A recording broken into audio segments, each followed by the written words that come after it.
Happy Mahashivratri everyone. I am Indupriya. I am going to read Mahabharata as it is from today onwards.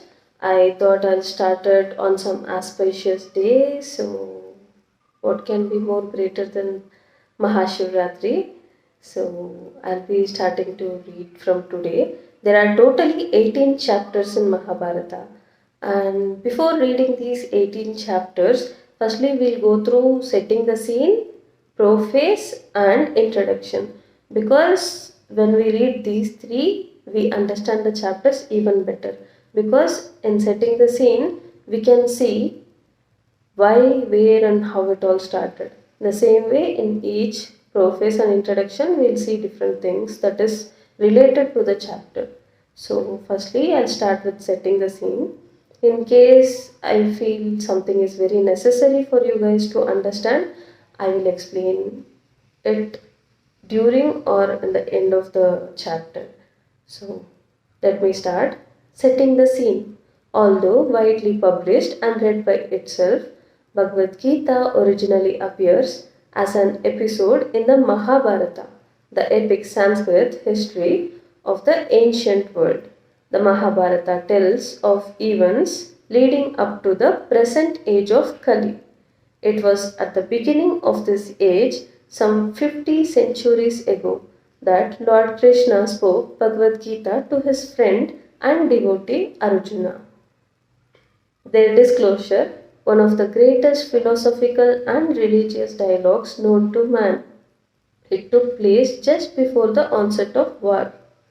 A great fratradical conflict between the 100 sons of Dhritarashtra and on the opposing side their cousins the Pandavas or son of Pandu. Dhritarashtra and Pandu were brothers born in the Kuru dynasty, descending from King Bharata, a former ruler of the earth, from whom the name Mahabharata derives.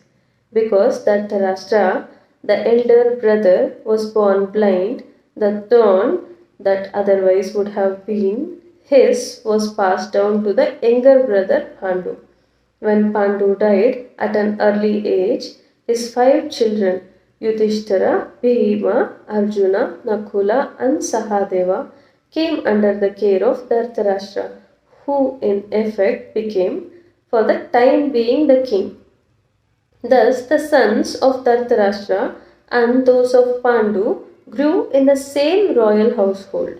Both were trained in the military arts by the expert Drona and counseled by the revered grandfather of the clan Bhishma.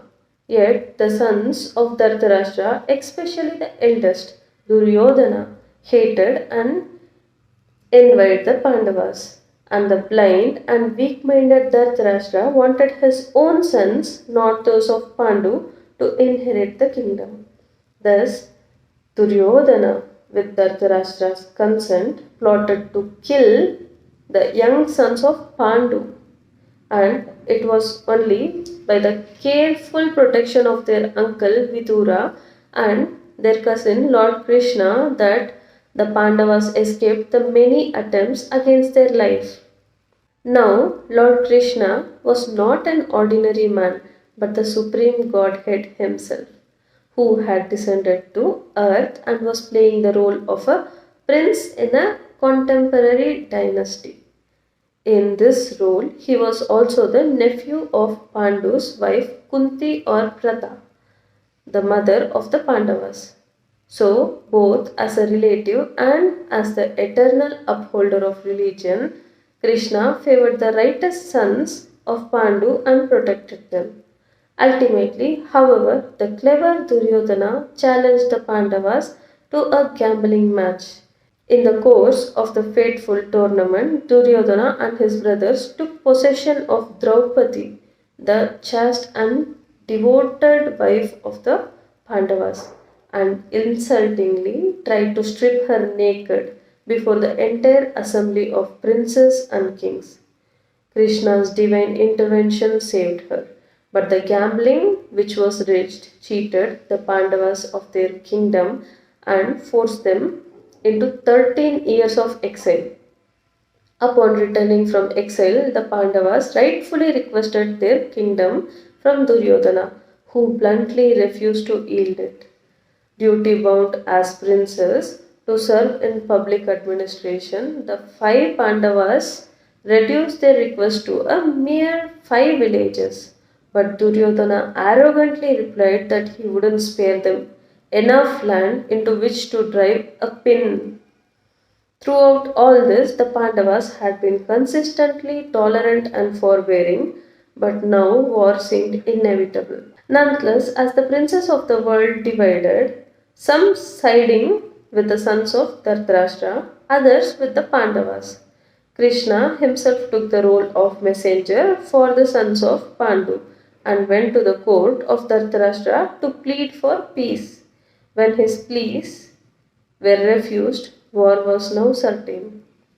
The Pandavas, men of the highest moral stature, recognized Krishna to be the supreme personality of Godhead, whereas the impious sons of Dhritarashtra did not.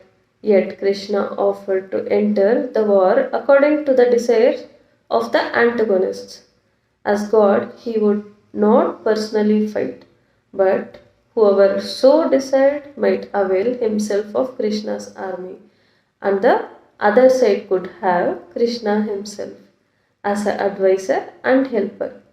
Duryodhana, the political genius, snatched at Krishna's armed forces, while the Pandavas were equally eager to have Krishna himself.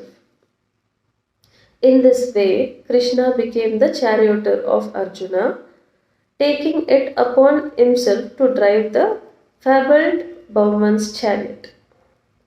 This brings us to the point at which Bhagavad Gita begins. With the two armies arrayed, ready to combat, and Dhritarashtra anxiously inquiring his secretary Sanjaya, what did they do?